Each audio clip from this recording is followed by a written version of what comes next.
Saudara, peraturan pemerintah pengganti undang-undang atau Perpu nomor 2 tahun 2022 tentang Cipta Kerja digugat ke Mahkamah Konstitusi. Sejumlah warga sipil mengajukan uji formil Perpu karena dianggap sebagai pembangkangan konstitusi oleh pemerintah. Perwakilan masyarakat sipil yang terdiri dari 6 orang pemohon mendatangi Mahkamah Konstitusi Kamis kemarin. Mereka melayangkan gugatan uji formil terkait penerbitan Perpu Cipta Kerja nomor 2 tahun 2022. Kuasa hukum pemohon mengungkapkan Perpu Cipta Kerja yang dikeluarkan Presiden dianggap melecehkan MK sebagai lembaga konstitusi.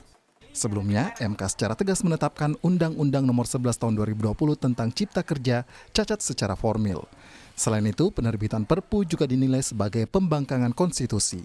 Ini uji formil, kenapa? Karena pesannya cuma 2 kalau dari saya ya. Nanti mungkin ada rekan saya juga akan menyampaikan pesan.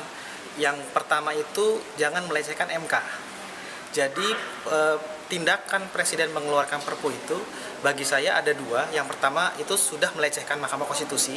Karena Mahkamah Konstitusi itu putusannya sifatnya final dan mengikat dan harusnya ditindaklanjuti sesuai dengan putusan MK. Tapi ketika tidak melaksanakan sesuai dengan putusan MK, artinya sudah memberikan contoh buruk karena bisa kita bayangkan kalau semua lembaga negara mengikuti Presiden, untuk apa ada MK? Artinya harus ada pelajaran yang diberikan khususnya bagi MK bahwa Perpu harus dibatalkan. Itu yang pertama. Yang kedua, ini adalah bentuk pembangkangan terhadap konstitusi. Menko Polhukam Mahfud MD menyebut terbitnya Perpu Cipta Kerja telah sesuai prosedur. Menurut Mahfud, pemerintah terbuka untuk berdiskusi dan terbuka Perpu Cipta Kerja diuji secara politik di DPR atau political review, termasuk uji materi atau judicial review di Mahkamah Konstitusi.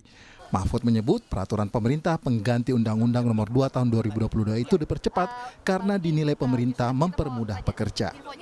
Jadi, saudara, Undang-Undang Ciptaker itu kita percepat karena itu sebenarnya tidak ada unsur-unsur koruptifnya.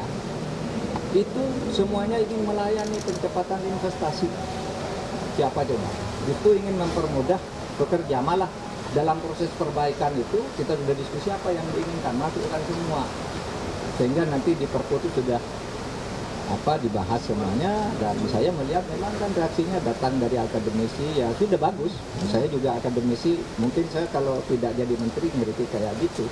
Tapi saya katakan kalau secara teori udah tidak ada masalah, jangan mempersoalkan formalitasnya. Sejumlah isi Perpu Cipta Kerja menuai kontroversi, beberapa diantaranya adalah pasal 79 ayat 2B yang mengatur soal libur hanya 1 hari dalam seminggu bagi yang bekerja 7 jam dalam sehari. Tidak diaturnya mengenai cuti panjang 2 bulan bagi pekerja yang telah bekerja 6 tahun yang dulunya diatur, tidak adanya batasan waktu untuk pekerja kontrak yang dulu maksimal 2 tahun, serta tidak adanya batasan terkait pekerja outsourcing atau pekerja alih daya. Pakar Hukum Tata Negara Bivitri Susanti menilai Perpu Cipta Kerja cacat prosedural dan akal-akalan pemerintah. Kalau menurut saya sih ini akal-akalan pada hukum tata negara Indonesia. Karena kita bisa lihat pertama bentuknya, kalau saya kira substansi nanti Mbak Mira yang akan lebih paham tuh. Proses ya, bahwa bentuknya Perpu aja Mas, itu kita harus kritik betul. Karena Perpu itu wilayahnya berbeda dengan undang-undang biasa. Peraturan pemerintah pengganti undang-undang. Materi muatannya memang sama dengan undang-undang karena itu bisa digunakan untuk menggantikan undang-undang, tapi Perpu itu dibuat untuk kegentingan memaksa, bukan memaksakan kegentingan gitu ya. Jadi kegentingan memaksa ini tidak ada. Dan kita harus ingat para pendiri bangsa ini ketika merumuskan pasal 22 Undang-Undang Dasar itu berpikir dalam konteks hukum tata negara darurat. Jadi kita mesti melihat harus ada situasi yang betul-betul katakanlah kalau Perpunya nggak keluar pada hari ini, besok Indonesia akan bangkrut atau akan musnah, ada bencana alam luar biasa, harusnya begitu. Berbeda dengan undang-undang yang biasanya berlaku 2 tahun atau 3 tahun setelah disahkan, Perpu bersifat langsung berlaku. Hal inilah yang kemudian menimbulkan polemik. Tim Liputan, Kompas TV.